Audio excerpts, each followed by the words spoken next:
এরপর আমরা ছোট্ট একটা অস্থি নিয়ে পড়ি, ঠিক আছে? এটা কি? এটা হচ্ছে আমাদের ক্ল্যাভিকল। এটা কি? এটা হচ্ছে ক্ল্যাভিকল। ক্ল্যাভিকলের শেপটা তুমি দেখো তো, ইটালিক এফ আকারের মতন শেপ এটা, ঠিক আছে? তাহলে পরীক্ষায় আসে যে ইটালিক এফ আকৃতির অস্থি কোনটা, ঠিক আছে? সেটা কোনটা? সেটা হচ্ছে ক্ল্যাভিকল। এখন ক্ল্যাভিকলের থেকে প্রথম কোশ্চেন যেটা আমাদের আসে সেটা আমি বলে ফেললাম। এরপর আর কি আসতে পারে? ক্ল্যাভিকলের যে দুইটা এন্ড আমরা অলরেডি পড়ছি, একটা হচ্ছে স্টার্নাল এন্ড আর একটা হচ্ছে অ্যাক্রোমিয়াল এন্ড। এটাকে কি বলে? অ্যাক্রোমিয়াল এন্ড, ঠিক আছে? এটাকে স্টার্নাল এন্ড বলতেছে। কেন স্টার্নাল এন্ড বলতেছে? একটু আগে আমরা দেখলাম স্টার্নাল এন্ড বলতেছে কারণ এটি স্টারনামের সাথে এসে যুক্ত হয়, ঠিক আছে? স্টারনামের যে মেনোব্রিয়াম অংশে এসে যুক্ত হয়, এই জন্য এই অংশটাকে বলতেছে আমরা স্টার্নাল এন্ড, ঠিক আছে? এটাকে বলতেছি আমরা স্টার্নাল এন্ড। আরেকটা হচ্ছে অ্যাক্রোমিয়াল এন্ড। কেন অ্যাক্রোমিয়াল এন্ড? সেটা স্ক্যাপুলার অ্যাক্রোমিয়াল প্রসেসের সাথে এসে যুক্ত হয়। এই যে অ্যাক্রোমিয়াল প্রসেস, স্ক্যাপুলার, এটাকে বলে অ্যাক্রোমিয়াল প্রসেস, ঠিক আছে? এটাকে বলে অ্যাক্রোমিয়াল প্রসেস। এই অ্যাক্রোমিয়াল প্রসেসের সাথে যুক্ত হয়, এই জন্য এটাকে বলে অ্যাক্রোমিয়াল এন্ড, ঠিক আছে? অ্যাক্রোমিয়াল প্রান্ত বা অ্যাক্রোমিয়াল এন্ড যেটাই আমরা বলি।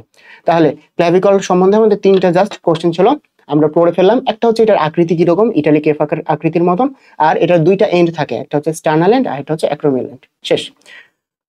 তো দেখছো বোনস কত ইজি, দেখে দেখে পড়লে খুবই।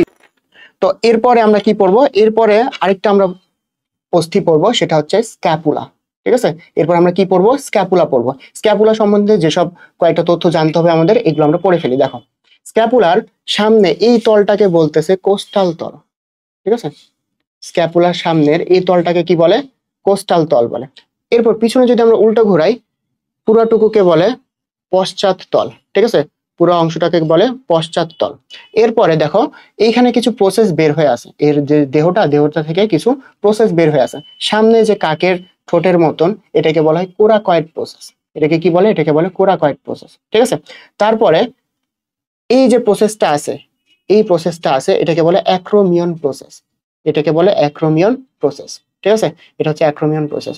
এরপরে দেখো তো, এরপরে এই যে এই প্রসেসটা, ঠিক আছে? এই প্রসেসটাকে বলে হচ্ছে স্পাইনাস প্রসেস বা স্ক্যাপুলার কাটা, ঠিক আছে? এটাকে কি বলে? স্ক্যাপুলার কাটা বা স্পাইনাস প্রসেস। তাহলে আমরা তিনটা প্রসেস পাইলাম, একটা হচ্ছে coracoid process, acromion process and spinous process বা স্ক্যাপুলার কাটা, ঠিক আছে?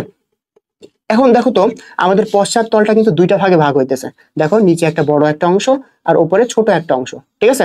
তো এই যে স্পাইনাস প্রসেস আছে বা স্ক্যাপুলার কাটা আছে, সে কিন্তু দুইটা ভাগে ভাগ করছে, ঠিক আছে, পশ্চাৎ তলটাকে।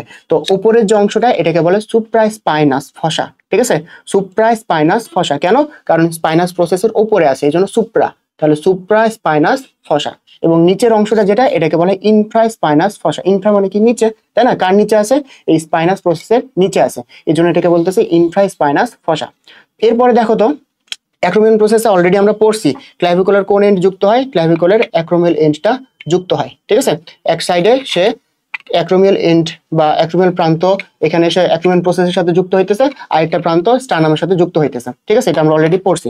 এখন দেখো সব থেকে ইম্পর্টেন্ট যে কোশ্চেনটা স্ক্যাপুলা থেকে আমি যেটা বলবো এখন, সব থেকে ইম্পর্টেন্ট কোশ্চেন, সেটা কি? এই যে গ্লেনয়েড গহ্বর বা গ্লেনয়েড ক্যাভিটি, ঠিক আছে?